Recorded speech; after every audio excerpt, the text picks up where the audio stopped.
Hey guys, welcome to the second episode of the Free Game Review series. In this series, I'm reviewing free games from Epic Games, Twitch Prime, and anywhere else. Today's game is The Little Acre, which is free on Twitch Prime until June 3rd.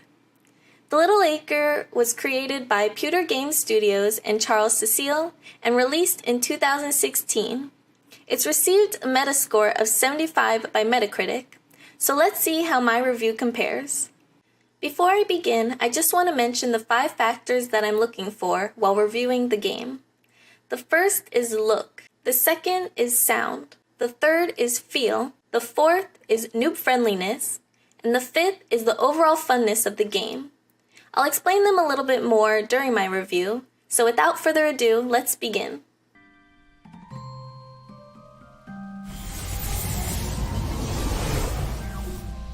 Before I get to my review, I want to give a quick overview of the game. The Little Acre is a story-based game about a guy named Aiden looking for his father Arthur that had gone missing a few days ago. Most of the time you play in Aiden's perspective, but sometimes it switches to Aiden's daughter, Lily's perspective. The way the game is played is by clicking on various objects that have an orange target on it. Some objects will be picked up by the character to be used later with other objects. These interactions produce narrations by the character, which drives the storyline. Now let's dive into the first factor, look. The art style of the game isn't particularly my favorite, however, I also don't dislike it. The only real issue I had was the orange targets identifying objects you can interact with were sometimes very tiny or blended in with the object, so it was hard to see.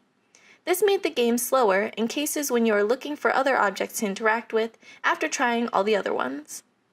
In some cases, you had to put your cursor over the item for the orange target to even show up. So for this reason, I give this game an 8.5 out of 10 for look. Next is sound. This game really impressed me with the music, ambiance, and even the voice acting.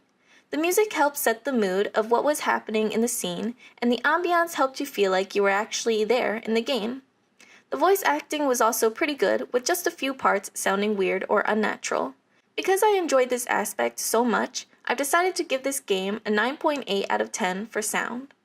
The next factor is feel. As I mentioned before, this game is a point-and-click adventure game, which are really the only things you can do.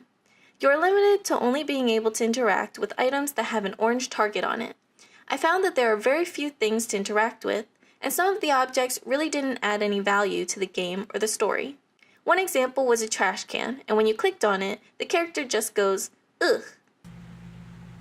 Ugh. It's kind of cute to add these types of interactions, but then it makes you wonder why you can't elicit those types of reactions from a lot of the other things lying around. In addition, I did notice a couple glitches in the game. One example is when you try to use an item to interact with the character you are controlling, the character would walk off randomly to another part of the screen. These examples I mentioned make the game feel less than good. Therefore, I decided to give this game a 4 out of 10 for feel. Next is noob friendliness. Once again, this game has no tutorial and really no guidance at all. When the gameplay starts, Aiden narrates saying he is trying to get dressed without waking Lily, and then you can see the orange targets on top of certain objects around the room. This obviously leads you to click on them, but it's kind of learn as you go. In addition, when you click an object that the character chooses to pick up and hold in their inventory, the items menu comes down from the top of the screen.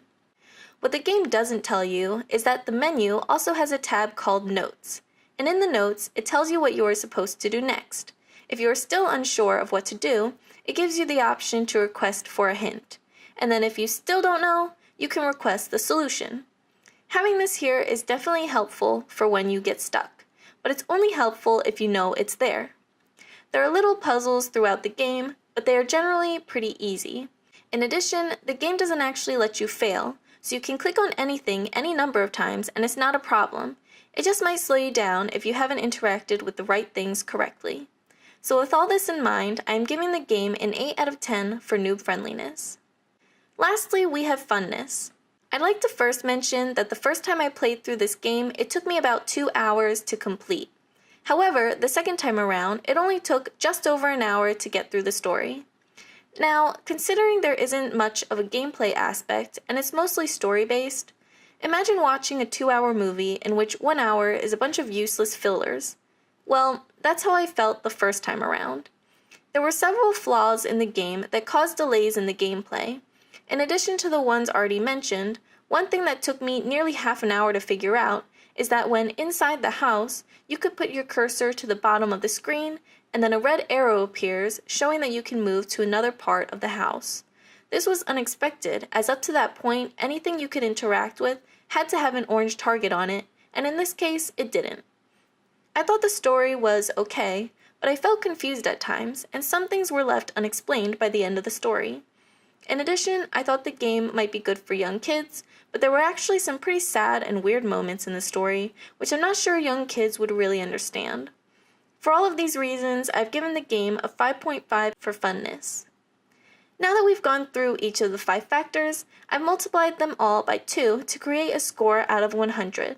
So the final Tortle score is 71.6, which means I'm on the fence.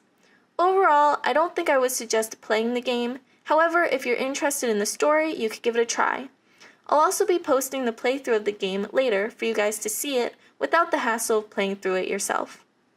Thanks so much for watching this video. If you enjoyed this video, make sure to give it a thumbs up. If you want to see me review any other free or non-free games, let me know in the comments down below. And if you'd like to see more of these types of videos, make sure to subscribe and hit that bell button so you get notified when I post a new video. Also, if you decided to play this game, let me know in the comments down below if you agree with my review. I've also created a spreadsheet of all the games I've reviewed so far, including the 5 factors and the final Tortle score. If you're interested in seeing that, I've added a link in the description down below. So anyways, thanks again. Bye!